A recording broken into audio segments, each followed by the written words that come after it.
So yun guys, magandang gabi, no? So ito na yung update at ngayon lang natin ma-review to, no? Yung may share ko sa inyo kung anong meron dito, no? So hindi man tayo expert kung anong meron dito sa motor na to, pero yung alam lang natin guys, no?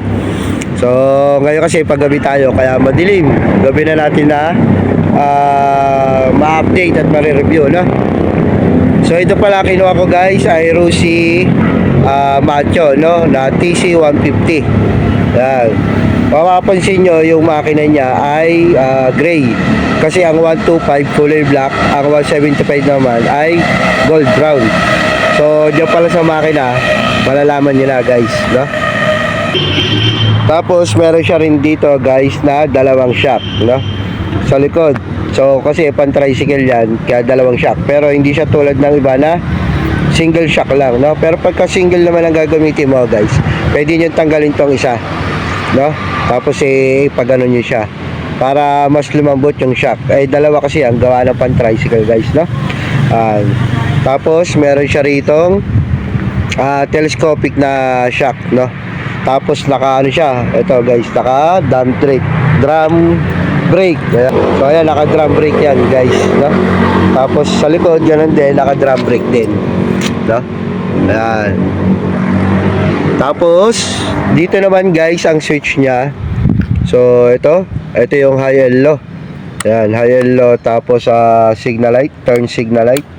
Tapos busina yan. At dito sa kabila ay ito naman yung park light sa gitna at yung headlight natin sa taas, no? So ayan. Tapos ito meron din siyang maganda rito guys, meron na siyang hazard. So hindi na kayo magagawa ng hazard, so meron na. Tapos push start starter, no? Push start. Tapos meron din yang kicker guys, ayan. So may kicker. Tapos dito guys sa ating ay analog pa rin. So analog pa rin siya, kung mapapansin nyo ay 36 pa lang natatakbo, no? Tapos dito naman yung gear, no? Yan, may 1, 2 hanggang 5 yan. Tapos tatak ng Rossi. Tapos dito may signal left, no, na indicator, yan. Tapos right. Tapos ito naman yung neutral natin at ito yung high beam. Yan. Pag naka high beam, nailaw yan. Diba? So maganda rito guys, ano siya, yung lagayan niya ng kumbaga bracket, no? Pwede natin lagyan ng box, top box. Tapos parang ano lang siguro to, stainless na. Kasama tong kanyang rear fender, no? Stainless na rin yan. Tapos dito sa harapan, yan. Tapos dito guys, sa 175 naka ano na siya, yung tawag ito, nakaulma na yung tatak na Rossi, pero dito naka decals pa rin, no? Yan. Tapos may emblem siya rito guys, yan, emblem ng Rossi parang sa mga Honda, no?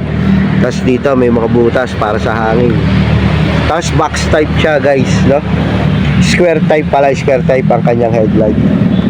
Tapos ito yung kanyang signal light, parang tag ito, stretchable, no? Parang stretchable siya, no? So kahit tamaan yan hindi masisira, pati sa kabila. Pati dito guys sa likod ay square type pa rin yung kanyang tail light. Yan, square type. Tapos ganun din yung kanyang signal light, no? Ayan, kahit mabengkong-bengkong yan hindi agad-agad masisira. Ayan, oh. Yan. Tapos yung kanyang tambucho guys, yung pipe. So mahaba yung pipe niya, no? Tapos ito naman yung heat guard niya, stainless din. So hindi ko lang sure guys kung talaga stainless na hindi kinakalawang, no? Kasi meron mga stainless na kinakalawang eh. Tapos yung kanyang pipe ay kulay black na parang naka ano na ata to, no? So ayan guys. Tapos may gagawin tayo dito guys. Ito nga sabi ko, tatanggalin natin itong isa, ilo-lower natin. So yung itong shock, yung sa ibabaw, ililipat natin dito para mag-single lang, para mas malambot, no? Mas malambot yung shock siya, hindi siya kasi lumatagtag. Pero ibabalik natin yan pag laglagay na tayo ng sidecar, pero matagal-tagal pa yun guys, no? Bali ito muna ang gagamitin natin yung sidecar, service.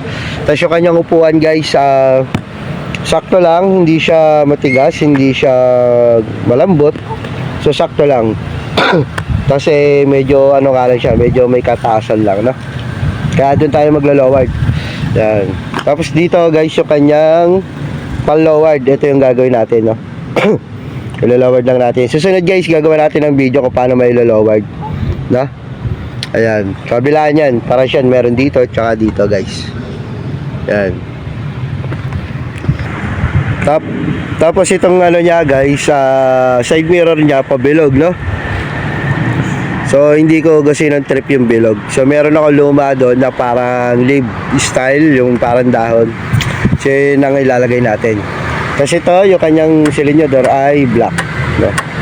Black siya. Pati itong kanyang lever, black. Kabilaan yan guys, black, no?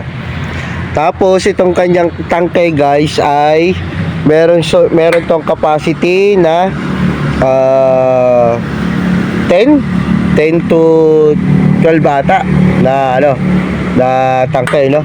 Pero kalimitan kasi nakikita ko doon sa ano, sa video no, sa ano, sa Red Up, ay yung iba ay 12 na sinasabi, no? 12, tapos yung iba naman 9, ganon. So pero tayo susunod, update ko kayo, ipupultang natin ito kung ilan ang aabutin. Pero ang alam ko kasi dito parang 10 liters lang ata to 9, no? 9 to 10 liters lang.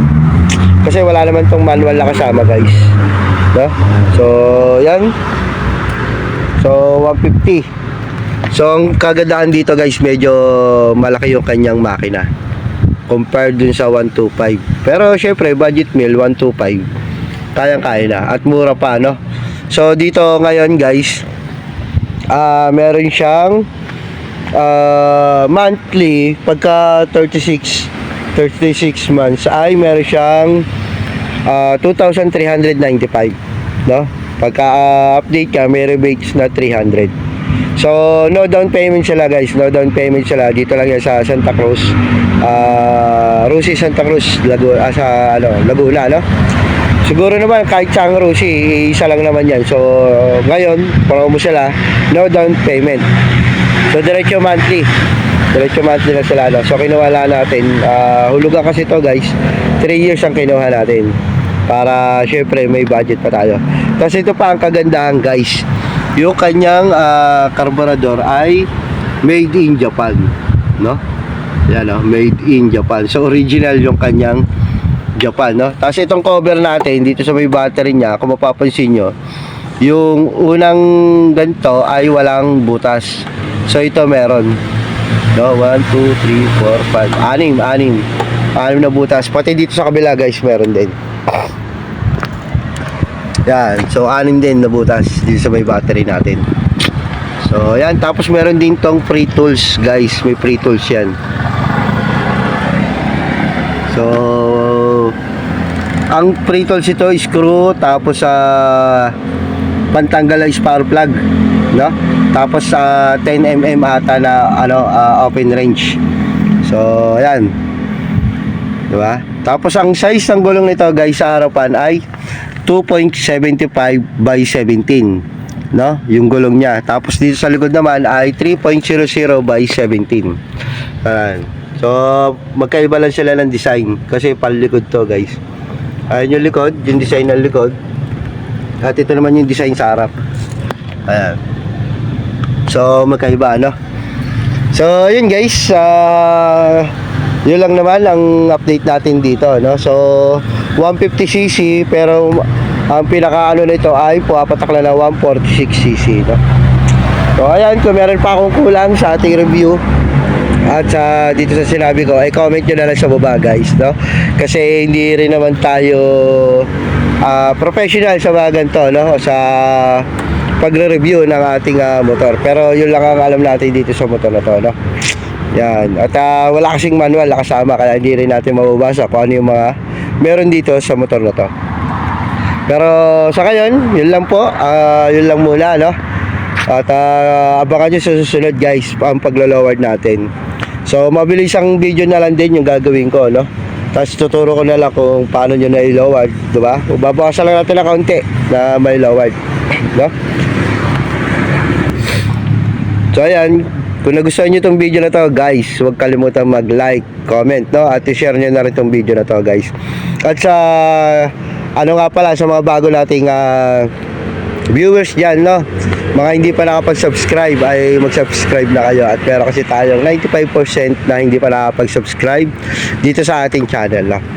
So, ayan. So, bali, ito muna i-content natin ngayon at ito yung muna nating isi-service, no? Yan, sa Rusi TC, budget meal, no?